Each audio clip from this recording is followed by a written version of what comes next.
Casino খেলে জীবনে কেউ ধনী হইতে পারবে না। ইসলাম বসে থেকে টাকা ইনকাম। তুমি কি পঙ্গু প্যারালাইজড হয়েছে?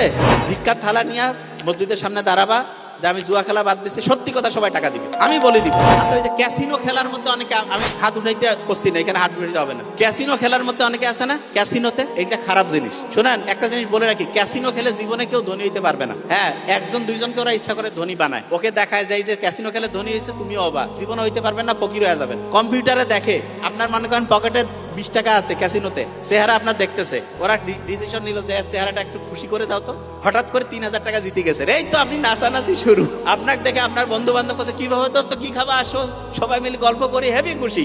তারপরে ওরা তো দেখছে একে আরো মার্কেটিং করাইতে হবে, ও সব জায়গায় যাচ্ছে, দোস্ত কোনো সমস্যা নেই, খুব ভালো জিনিস, বসে থাকবে, টাকা চলে আসবে। ইসলাম বসে থেকে টাকা ইনকাম। তুমি কি পঙ্গু প্যারালাইজড হয়েছে? ভিক্ষার থালা নিয়ে মসজিদের সামনে দাঁড়াবা যে আমি জুয়া খেলা বাদ দিচ্ছি, সত্যি কথা সবাই টাকা দিবে, আমি বলে দিব। টাকা পয়সার জন্য পরিশ্রম করতে হবে। মুহাম্মদ সাল্লাল্লাহু আলাইহি ওয়াসাল্লাম খুব অপছন্দ করে হচ্ছে তরুণ বয়সের এই যে পরিশ্রমহীনতা আছে না। আচ্ছা, অনেকে কয় যে না ভাই, আমরা তো খুব পরিশ্রম করি। কি পরিশ্রম করো? সারাদিন ওই গল্প গুজব করে, সারাদিন ঘুরি বেড়ায়, সারাদিন হচ্ছে কোনো বইটির সাথে কানেকশন নাই, কোনো প্রোডাক্টিভ কাজ নাই। এইটা হচ্ছে সবচেয়ে আলসামি কাজ, এইটা সবচেয়ে খারাপ কাজ।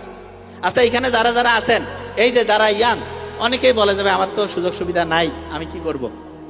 ইয়াং অবস্থায় সবচেয়ে ব্রেন, বিজ্ঞানীরা এখন দেখছে সবচেয়ে শার্প থাকে, ব্রেন সবচেয়ে অ্যাক্টিভ থাকে 18 বছর বয়সে।